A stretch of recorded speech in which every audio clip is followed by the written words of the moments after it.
Hello, everybody. It's George from Ireland. How are you? Oh, and look, and I haven't really rubbed in my face cream properly. But anyway, so I've got this strange habit called washing. I wouldn't recommend it. Don't try it at home. It's a dirty habit, really, washing. But back to the topic. What problems is the Labour government of the United Kingdom going to have to contend with on day one? Because it's how many days of the day? Is it 8 days of the election? Probably 9 days till Keir Starmer is invited to kiss hands by the King, appointed Prime Minister. The Labour cabinet is announced. And heaven defend us from the idea of Angela Rayner, an absolute ignoramus, a total national disgrace as Deputy Prime Minister. But the PM doesn't always have a Deputy PM. Right, so there are a number of significant problems they're going to face. The NHS waiting list is very long, and the National Health Service waiting list is going to get even longer. There's the mad rush at 8 a.m., people phoning up to get a general practitioner's appointment, and that's going to get much worse. Even if Labour can find a solution, it's going to take time to have an effect. All this requires a lot more money. Labour's already dropping hints that they're going to have to raise taxes. Now, that's partly because then they are raise taxes and say, well, we didn't lie to you or we told you. Then they tell us boldly, though. And they're also that confident they're winning the election. There's a bit of message discipline is slipping. Rather than saying, we're not raising taxes, not raising taxes. Well, we're not going to answer about that. Will you rule out raising tax on this? We're not going to answer on that one because they're leaving themselves some leeway. Of course, they can break electoral pledges, and everybody does. It's a question of how many electoral pledges do you break, how seriously do you break them. I mean, David Cameron, William Hague, Theresa May, all just appalling liars reneging on their promises. Sick, it's vile, making promises they knew they couldn't possibly fulfill. Boris Johnson, an outrageous promise breaker. Go promise breakers. But, political leadership, it controls for chicanery, sycophancy, conformity, moral cowardice, backstabbing. It's obviously just nauseating. So Labour's going to come in. They're going to raise taxes. The trouble for them is the financial pain of the taxes going up is going to be felt now.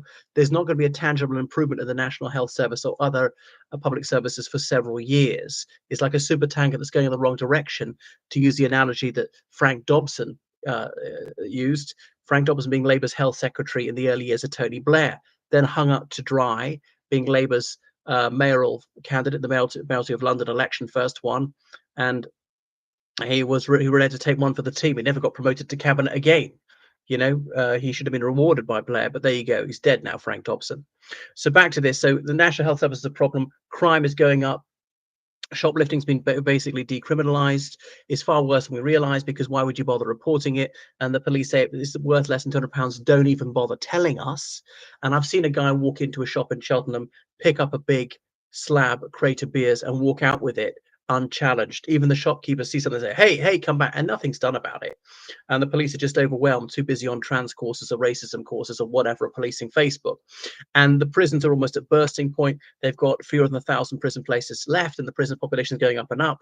People are in prison for just saying things, for cracking jokes online with people who consented to hear the jokes. Is absolutely an outrageous abridgment of free speech, even if the joke is vile. I don't know the exact content of the joke. No one should be sent to prison for cracking a joke. You don't like the joke, don't listen to the joke. Tell your own joke. What are other problems? Are these indeterminate sentences, so they can be held? They've got no release date, brought in under Blair. I think they've been abolished, but those already serving them are still being held longer and longer. It's going to build yourself way out of this would take an awful lot of time. Having to release prisoners early, they often get out 50% of the way through their sentences. That might be reduced to 40% way through their sentences, and letting a lot of criminals out. What do you think that's going to do to the crime rates? Make it even worse, which means you need even more prison places, and you just can't build the places fast enough. I mean, I would build them in places of high unemployment, like North East England, to create more jobs there. So that's a headache for Labour. They love slagging off the Conservatives, but then it's going to be Labour's going to own the issue. And obviously, Labour did the same thing in the noughties, and the Conservatives exploited it as well, as you do. That's partisan politics. It's a bit childish, this old ding-dong about it. It's a real problem. But admittedly, the Conservatives, in a way, created the problem by not tackling crime earlier, or by not building sufficient prison places, or by creating too many crimes. And likewise, Labour, in a sense, created the problem in the noughties, and neither of them has solved it.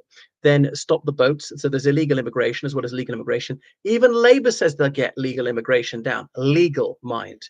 But when anybody ever talks about immigration, about controlling it, racist, buckets of slime poured over your head, the foulest aspersions cast on anyone's reputation, anyone who says that there should be some limitations, net 750,000 a year, at this rate, be net a million a year in several years. It would be net 2 million a year in a decade or something at this rate. I mean, part of the problem was because there was no because there was virtually no immigration in 2020, 2021 because of coronavirus lockdown.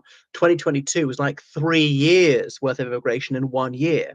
The other thing is the various crises have struck at the same time. The Ukraine war and Hong Kong is having their freedom taken away. And I'm sure there was another one, Afghan refugees. They all come at the same time, so it's fallen a bit for a bit anyway. One thing is just take students out of the statistics because they come to their course, they go home usually.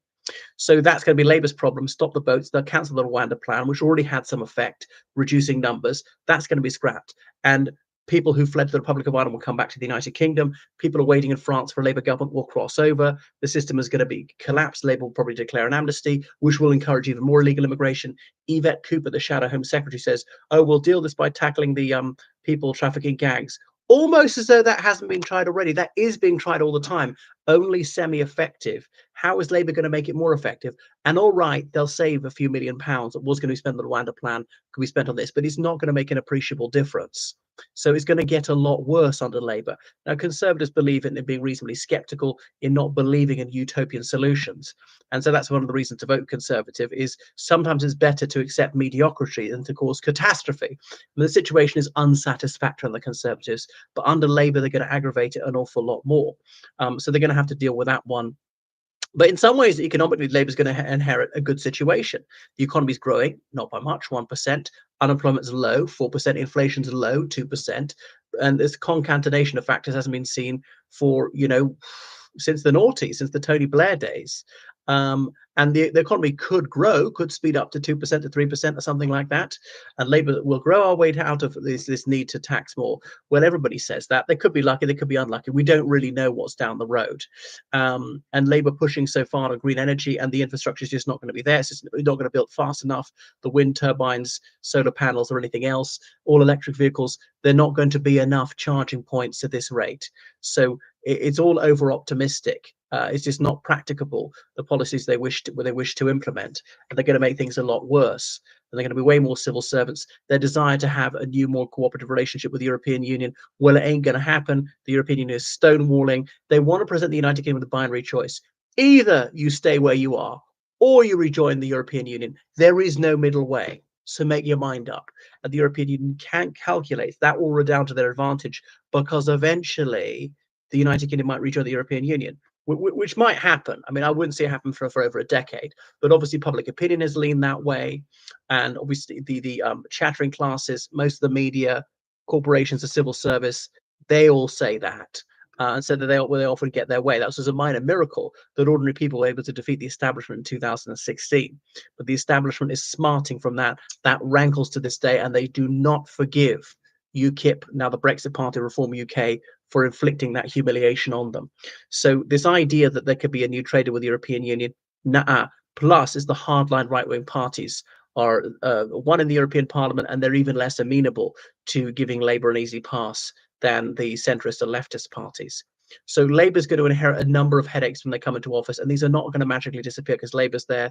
The high cost of living, all these trade unions to go on strike. The trade unions think that Labour's sort of New Deal doesn't go far enough, and they've got to give Labour, say, just don't take us for granted. Don't think that we're an easy ride just because we're a Labour government. We still want those pay rises. There's a recruitment crisis in teaching is getting even worse. People retiring at a faster rate than they're joining. Admittedly, class sizes are falling slightly because there are fewer children born in whatever it was in the late noughties than in the 90s. Anyway, ladies and gentlemen, what do you think is the biggest difficulties Labour is going to face when they come into office?